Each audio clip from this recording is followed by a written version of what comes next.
Bonsoir et bienvenue à l'AMI, au webinaire de l'AMI, l'Academy of Minimally Invasive Implantology.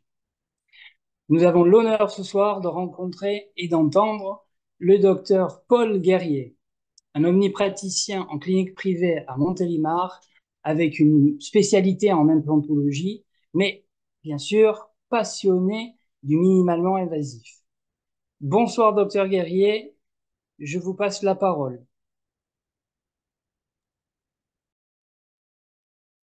Mesdames, Messieurs, bonsoir. C'est avec grand plaisir ce soir que je vais partager un petit peu avec vous mon expérience sur le miniellement invasif et un grand merci d'être avec nous sur ce format webinaire. Alors, l'objectif ce soir, il est relativement simple, c'est de vous expliquer un petit peu mon parcours que j'ai en implantologie et de vous donner un petit peu l'envie de basculer pour ceux qui sont déjà dans l'implantologie, bah, de s'intéresser un petit peu plus au milieu invasif et pour ceux qui n'ont jamais fait d'implant, et ben je l'espère, vous donner envie de partir dans l'idée de faire de l'implantologie minimalement invasive.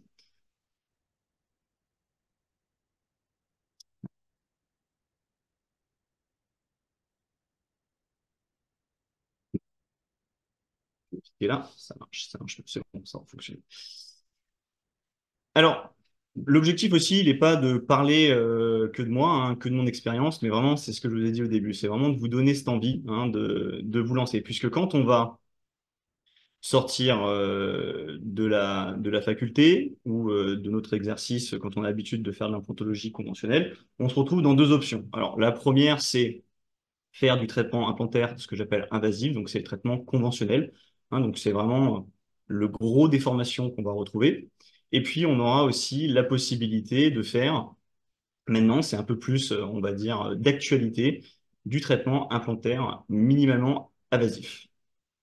Alors, quelle est la différence entre les deux? Bah, alors, la première, pour le traitement implantaire invasif, ça va être le traitement conventionnel, c'est-à-dire on va se retrouver avec une gencive. L'idée, ça va être de faire une incision, de faire du décollement, de venir travailler du coup ensuite, une fois qu'on a décollé, l'os pour le rendre visible et après mettre notre implant de manière sous périostée. Et donc, c'est une approche, en fait, finalement, qui est très centrée sur l'os. On va pas, on va dire, on va moins voir l'implantologie dans son ensemble, c'est-à-dire le traitement de la gencive, mais aussi le traitement osseux.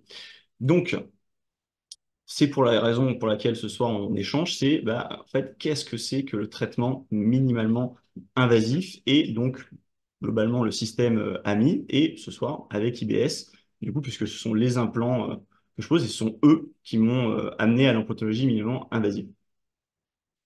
Voilà, donc ça c'est ce qu'on recherche quand on veut faire un traitement minimalement invasif, c'est-à-dire on a un patient qui présente un édencement. Dans un traitement conventionnel, on va avoir envie de venir du coup anesthésier, faire une incision, venir décoller cette gencive et avoir accès à l'os en direct. Alors, pourquoi faire ça quand on peut faire ça? C'est-à-dire un traitement qui est centré finalement plus sur les tissus mous et donc du coup, de ce fait, moins invasif puisque le patient partira de ce traitement avec moins de post-traumatique, c'est-à-dire moins de soucis comme, on voit bien, hein, pas de point de suture et donc forcément un traitement un petit peu moins, on va dire, compliqué en post-opératoire pour le patient.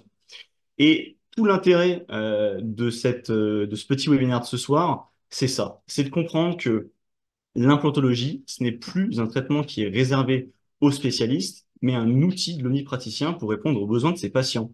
Et ça, c'est vraiment quelque chose de très important, puisque quand on se lance dans le minimum invasif, on va finalement se faciliter un petit peu la tâche et on va pouvoir répondre à des demandes de patients qui vont présenter des édentements et ils sont très, très, très, très heureux de pouvoir rester avec leur praticien et donc, du coup, d'avoir en général moins de route à faire, et ils vont se rendre compte que leur praticien, eh bien, il est capable de répondre à leurs demandes, et vous, bah, vous allez vous rendre compte aussi que bah, c'était finalement un acte qui, en toute apparence, est un acte qui est simple.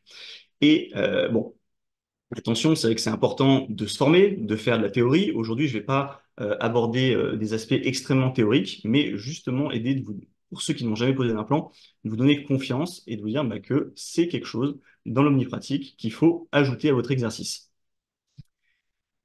Pourquoi? Alors pourquoi? Parce que c'est un acte qui est accessible, c'est-à-dire que vous êtes capable de le faire, hein, sans aucun doute, puisque c'est mon avis personnel que quand je vais venir faire une dévitalisation dans certains cas, c'est d'une complexité, mais absolue. C'est-à-dire que faire avoir un résultat sur une dévitalisation qui semble parfois complexe, et pourtant, l'endodontie, c'est quelque chose que la plupart des dentistes en omnipratique font, puisque bah, forcément, après, derrière, va en découler la prothèse et ces choses-là, donc des choses qu'en général les praticiens ont envie de faire, donc bah, ils font de l'endodontie. Mais pourquoi on ne ferait pas de l'implantologie pour aussi faire de la prothèse derrière? Bah, la réponse, elle est simple, maintenant on peut le faire. Donc il faut le faire, puisque avec les traitements minimums invasifs, notamment IBS, on va se retrouver dans un processus qui est sécurisant, puisqu'on va se sentir guidé. Donc ça, je vous l'expliquerai un petit peu en amont pour que vous compreniez un petit peu pourquoi on est guidé. On est dans un traitement qui est plus simple, puisque bah, évidemment, on a ce guide, et puis on n'a pas ce décollement de gencive à faire, donc forcément, pas de suture. Vous allez avoir donc ce fameux gain d'image que je vous expliquais avant, c'est-à-dire que vis-à-vis de vos patients, eh bien, ils vont être ultra ravis de savoir que leur dentiste eh bien, est capable de répondre à l'ensemble, presque, on va dire, de leurs demandes. Donc, bah, quand un patient présente un édentement, et ça nous est tous arrivé, de voir un patient qui manque une 16 ou une 36 avec une magnifique, mais alors une magnifique épaisseur de gencive, une épaisseur vraiment où on se dit, bon, bah, ah, ça semble quand même simple, une gencive saine, pas d'inflammation dans cette zone, et on se dit, mais pourquoi ce patient, il a rien? Parce que ce patient, il a confiance en vous, et que en fait, finalement, il va en général voir que vous. Et bah, peut-être qu'il aimerait bien que vous lui proposiez et que vous lui disiez, bon, bah, en effet, là, il y a quelque chose, il y a un édentement, ça peut vous causer des soucis à long terme, et pourquoi pas, eh bien, faire un implant dans cette zone-là. Moi, ça m'est arrivé plusieurs fois, et c'est vrai que bah, les patients sont quelquefois surpris en disant, bah oui, mais ça fait des années que j'ai ça, on m'a jamais rien proposé, bah, pourquoi pas, et vous, on a une gencive qui est épaisse, on a quand même une bonne épaisseur, c'est un trottoir, on a une belle épaisseur d'os, et avec des techniques comme le minimum invasif, et vous allez vous rendre compte que c'est une simplicité déconcertante d'arriver à pouvoir mettre un implant dans cette zone. Et en plus de ça, c'est quelque chose, l'implantologie, qui est relativement rentable. Alors, je tenais à aborder le sujet de manière un petit peu vague, mais bon, c'est quelque chose pour s'équiper qui a un coût, mais au final, bon, bah, c'est quelque chose d'assez rentable et qui permet quand même de faire fonctionner aussi votre cabinet. Pour ceux qui n'en font pas, on vit très bien quand même sans, mais il n'y a pas de souci. Mais bon, c'est quelque chose qu'on peut ajouter à notre pratique quotidienne, dans notre pratique, et c'est toujours ça, puisqu'en plus de ça, vous allez faire plaisir à votre patient. Alors, la vision du minimum invasif, qu'est-ce que c'est? La vision de l'implantologie minimum invasive, c'est ça. C'est, dans un premier temps, qu'est-ce qu'on voit visuellement quand on voit un patient qui ouvre la bouche? On voit d'abord sa gencive avant de voir son os. Donc, bah, on visualise cette gencive, on essaie de la comprendre, on essaie bah, voilà, de voir si c'est nécessaire ou pas de faire un embout, et vous allez vous rendre compte que dans 90% des cas, bah non, c'est pas forcément nécessaire de venir faire une ouverture, de décoller cette gencive. Et puis, dans un deuxième temps, on va essayer, du coup, bah, de comprendre pour minimiser les traumatismes aux tissures, c'est-à-dire donc notre os. Et ça, bon, bah, c'est l'implant en lui-même, hein, le Magic Core, qui va répondre à ça, hein, en essayant d'être le moins traumatisant avec l'os, c'est-à-dire en essayant d'être moins compressif. Donc ça, c'est un peu plus théorique, hein. Donc ça, il y a eu beaucoup de webinaires qui répondaient à ce domaine-là. Mais voilà, c'est très intéressant en tout cas de comprendre aussi bah, comment est créé cet implant Magicor, et toute cette étude-là est vraiment très intéressante puisque l'objectif va être d'être le moins compressif possible pour laisser une vascularisation dans notre os.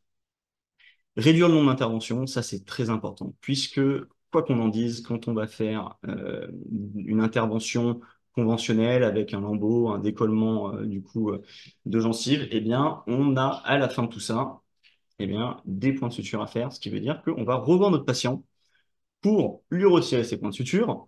Dans certains cas, même, on va avoir fait un implant sous-gingival qu'on va laisser enfoui. Donc, ça veut dire qu'il va falloir faire une nouvelle intervention chirurgicale, réanesthésier le patient, redécoller, réouvrir la gencive pour pouvoir venir retirer notre vis de recouvrement et venir enfin mettre notre vis de cicatrisation. Donc, c'est une intervention en plus. Et puis, bah, à la fin, faire la prise d'empreinte et mettre la couronne. Donc, ça fait quand même pas mal de rendez-vous. Pourquoi faire tout ça quand on peut faire condenser en 3 rendez-vous une intervention chirurgicale, le patient part sans point de suture, une prothèse dans laquelle on ne va jamais venir retoucher la gencive. Hein, ça, c'est très important de le comprendre, mais je vais revenir dessus. Et puis après, bah, une mise en place de la couronne. 3 rendez-vous, ça fait 3 rendez-vous où votre patient est content puisqu'il n'a pas à revenir une multitude de fois pour finaliser sa couronne. Minimiser l'utilisation de matériel artificiel, ça c'est quelque chose moi qui me tient à cœur parce que je suis pas un fervent admirateur de tous ces produits et de tous ces matériaux artificiels qu'on va pouvoir venir ajouter pour avoir un regain d'os ou des choses comme ça, j'en utilise très très peu et à la rigueur je pourrais vous conseiller si vraiment il y a quelque chose de donc le PRF parce que finalement c'est de l'artificiel sans être de l'artificiel, on va quand même venir utiliser le sang du donneur, de votre patient, pour pouvoir recréer quelque chose. Donc, l'artificiel, on n'en veut pas. Nous, ce qu'on cherche, c'est ça. C'est de créer au mieux ce qui va ressembler à une dent naturelle. Donc, en essayant de conserver cet espace biologique, en essayant de conserver voilà, cette morphologie de la gencive. Et comment on répond à ça? Eh bien, quand on compare un implant bone level, un implant conventionnel, comme je les appelle, eh bien, j'en fais, hein, j'en ai fait beaucoup hein, des implants de ce type-là. Et il est vrai que on se retrouve souvent dans des situations comme celle-ci, c'est-à-dire avec dans cette zone-là, eh bien, hein, une petite poche dans laquelle bah, ça peut être évidemment un nid à bactéries par la suite. Et évidemment, on va le voir sur les diapos suivantes, eh bien, en général, on aura aussi une perte ici de quelques millimètres au niveau de eh bien, toute cette zone en fait osseuse hein, qu'on va voir ici, donc la corticale qui est un petit peu plus dense. On a régulièrement ici des pertes à cause de la compression, mais aussi à cause de cet espace biologique, puisqu'on a fréquemment eh bien, quand on va venir retirer notre vis et notre vis de cicatrisation, un déchirement ici des fibroblastes qui vont se faire. Et donc, bah, pour recréer après la gencive, en général, c'est compliqué pour arriver à ces hauteurs-là. Donc, on a une perte. Et qui dit perte de gencive, dit perte d'os. Donc, on a finalement, je vais revenir sur la diapo précédente, une perte hein, de cet espace biologique juste ici. Mais dans un nombre incalculable de formations que j'ai pu faire, la plupart des formateurs et des gens sont, hein, quand on fait du bon level, totalement OK avec cette idée de se dire, bon, bah, ici j'ai perdu 1 millimètre, pas de souci, c'est normal, tout va bien. Bon, on est d'accord que si on arrive à obtenir ce résultat-là, eh bien c'est quand même un petit peu mieux. Hein. Donc c'est ce que je vous expliquais là, avec ici dans cette zone, eh bien c'est très fréquent. Hein. Moi je peux vous ressortir, si ça vous intéresse, des radios hein, d'implants que j'ai à 2 ans, on voit déjà que ça commence eh bien, à s'effondrer légèrement ici. Mais c'est de la logique, hein. C'est parce que dans cette zone-là, eh bien, ça peut être une zone où les bactéries hein, peuvent venir se loger. Donc, l'idée de l'implant monobloc et de l'implant IBS, sans vouloir faire un pro là-dessus, mais c'est que, bah, évidemment, on ne va pas avoir à dévisser cette coiffe ici. C'est tout l'intérêt, c'est puisque, bah, voilà, comme je l'ai dit tout à l'heure, on n'aura pas à toucher les fibroblastes et à déchirer cette gencive. Elle est bien installée, elle est bien là où elle est, tout va bien. Donc voilà, ça c'est un peu l'idée hein, aussi du milieu invasif, c'est on fait une ouverture, on touche pas à la gencive et on vient reboucher. Hein, donc c'est super simple dans les faits hein, et dans la pratique aussi. Donc le milieu invasif, c'est vraiment une nouvelle philosophie de traitement. C'est complètement différent de ce qu'on a l'habitude de faire pour ceux qui pratiquent aussi bah, l'utilisation du bone level. C'est vraiment, moi, j'ai mis du temps à comprendre un petit peu au début comment ça fonctionnait, comment ça marchait. On comprend très vite, hein, en toute sincérité, on comprend très vite, mais c'est intéressant de faire ces petites comparaisons. Donc, on pense différemment quand on pense minimalement invasif. Donc, je vais me permettre de vous faire un petit peu une petite étude de cas avec vous, qu'on discute un petit peu de voir comment fonctionne eh bien, ce système quand quand on est dans un cas concret. Les avantages que moi j'ai pu observer pendant mes interventions, quelques petits tips si je peux aider, c'est encore mieux. Donc, quand on démarre un implant avec le minimum invasif, on va se rendre compte qu'on passe beaucoup de temps, hein, beaucoup, c'est un grand mot, mais on passe du temps finalement sur notre planification, donc sur notre scanner, à comprendre eh bien, comment est notre os, hein, est-ce qu'on a une crête fine, est-ce qu'on a une crête épaisse, est-ce qu'on a suffisamment de hauteur, ou est-ce qu'on en manque, euh, finalement, comme un implant conventionnel. Mais après, on va avoir l'opportunité, avec du coup le kit IBS, de bénéficier d'un guide qui coûte pas cher puisqu'il est dans votre trousse implantaire. Et j'insiste sur le fait que ça vous coûte pas cher parce que tout ce qu'on va retrouver, parce qu'on peut faire finalement hein, du flapless, de la chirurgie guidée avec des implants bonne level, tout à fait possible, on en voit de plus en plus, mais ça va vous demander du coup de soit faire confectionner un guide chirurgical par votre prothésiste. Et là, on est bien d'accord que ce soir, on parle de cas simples, c'est pour démarrer, hein, donc dans le minimalement invasif. Donc, pourquoi faire un guide chirurgical quand on veut, par exemple, remplacer une seule dent, hein? On a une quinzaine à remplacer. Est-ce qu'on va venir faire un coût supplémentaire, faire travailler notre prothésiste pour un guide chirurgical qui coûte cher? Donc, ça veut dire que si ça coûte cher, il va falloir impacter ça sur votre devis, à moins que vous soyez extrêmement généreux, ce qui peut aussi arriver. Il n'y a pas de souci là-dessus, tant mieux. Mais c'est vrai que c'est quelque chose qui nous apporte un coût supplémentaire.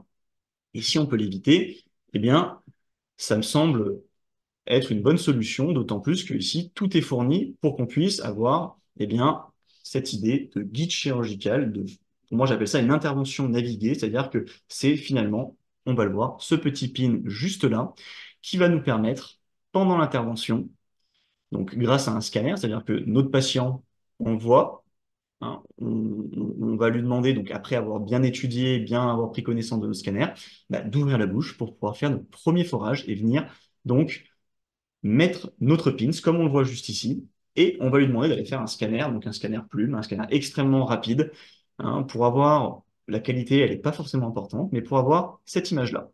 Donc on voit que notre pins, hein, notre petit pin, il est donc finalement pas forcément dans le bon axe, mais ça va nous donner connaissance, eh bien, exactement de. Alors, je dis qu'il n'est pas dans l'axe. Après, ça dépend aussi de votre axe aussi. Il faut bien regarder avec la dent du haut, hein, de votre axe prothétique que vous allez avoir. Mais là, typiquement dans ce cas-là, l'axe prothétique était plutôt comme ceci, comme la ligne jaune que vous pouvez donc voir ici. Alors, pas de souci. Il y aura pas besoin de faire à nouveau un scanner à votre patient. On peut corriger cet axe directement en bouche. Donc, on va le voir juste ici.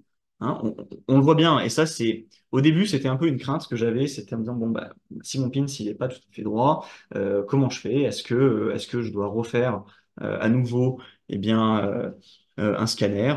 Non, alors on a deux solutions. Soit on vient à nouveau faire, en laissant le pin ce qui est ici, à nouveau faire un forage. On sait qu'ici, on va devoir changer un petit peu d'axe, se mettre un petit peu plus donc, en vestibulaire, donc pas de souci. On peut venir ici à nouveau faire un forage et remettre un nouveau pins.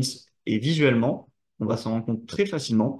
On retire le pins qu'on avait ici, ou bien on place notre forêt à l'intérieur et on va venir, hop, et bien légèrement décaler, puisque même s'il tient extrêmement bien, ce pins, on peut quand même le corriger de manière assez simple.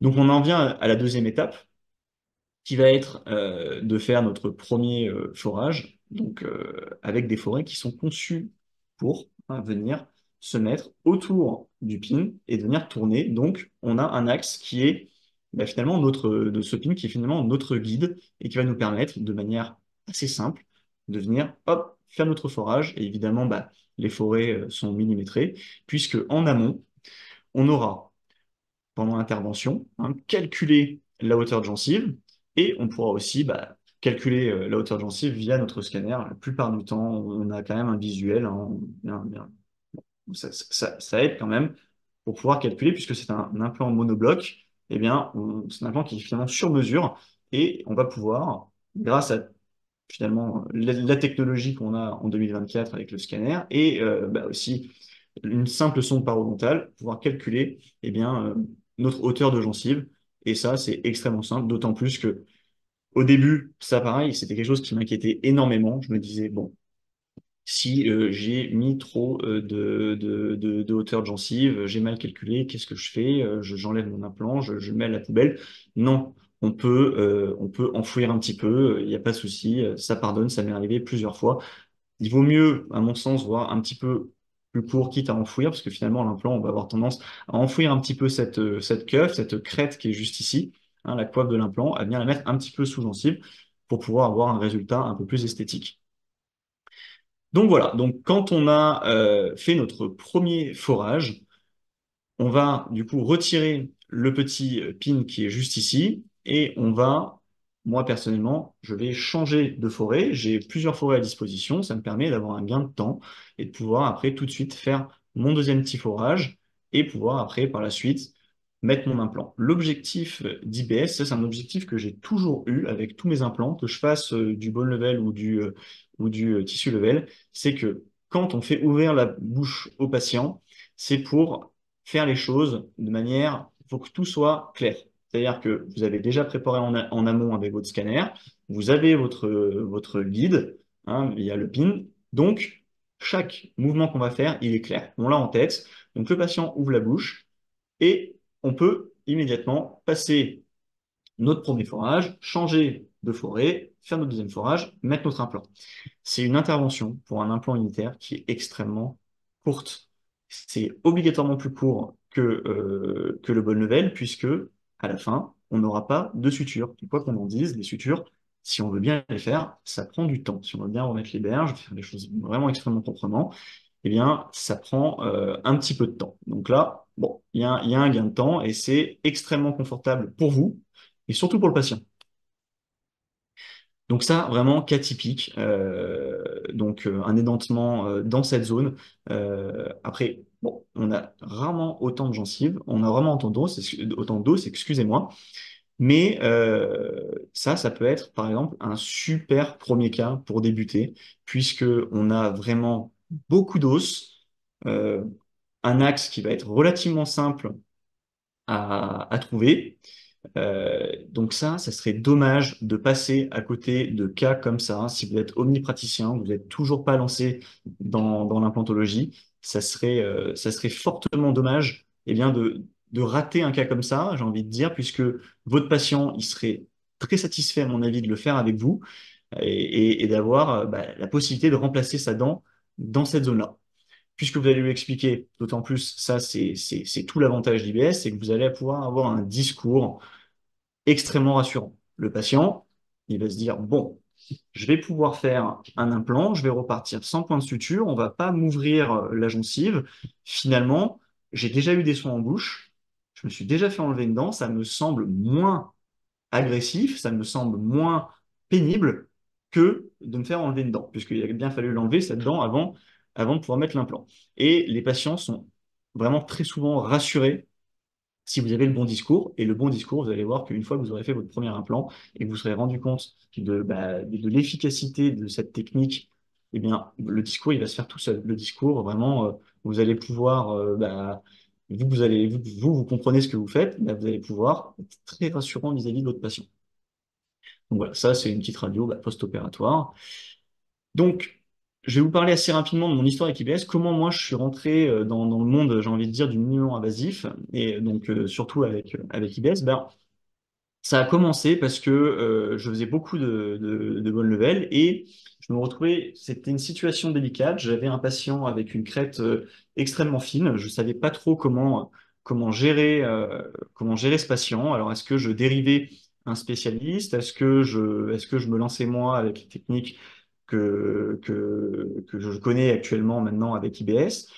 Eh bien, mon patient qui avait cette crête fine, j'ai décidé finalement de dériver parce que bon ben on avait en termes de délai le temps que je me forme, que j'apprenne les techniques avec IBS, et ça faisait un peu de temps.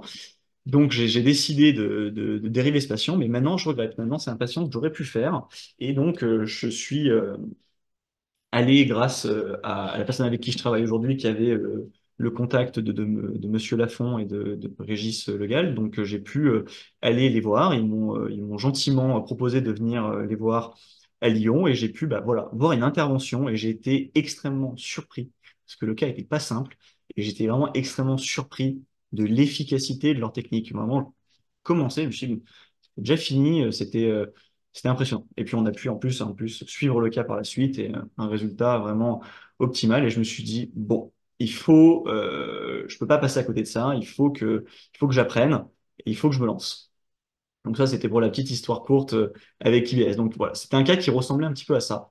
Une crête assez fine. Alors, pas les radios, on n'a pas les radios, ni le scanner, mais globalement, voilà, quand on voit ça, c'est vrai que moi, personnellement, ça m'avait un petit peu refroidi. Je me suis dit, est-ce que je vais être capable de faire quelque chose? Et alors, maintenant, avec les techniques qu'on connaît, donc c'était le sujet de la formation qu'a fait le docteur Lafont le 3 juillet, donc dernièrement, qui était super formation, très intéressante. Donc voilà. Il a répondu un petit peu à toutes ces techniques-là et vraiment, c'est quelque chose que vous pourrez faire après avoir pris un petit peu de grade avec vos premiers cas, et ben, très rapidement retomber sur des cas comme ça et vous faire plaisir en les réussissant parce que vraiment, ça représente finalement plus un défi majeur comme je me l'imaginais à l'époque. Voilà, donc ça, c'est un résultat post-opératoire de ce cas-là. Donc, c'est assez intéressant de voir à quel point la gencive est revenue et surtout bah, l'épaisseur qu'on a pu gagner. Mais bon, voilà, ça, je ne vais pas aborder le thème ce soir. Ça pourrait être le sujet aussi, pareil, d'un futur webinaire si vous étiez intéressé par ça. C'est avec grand plaisir qu'on pourra répondre à tout ça.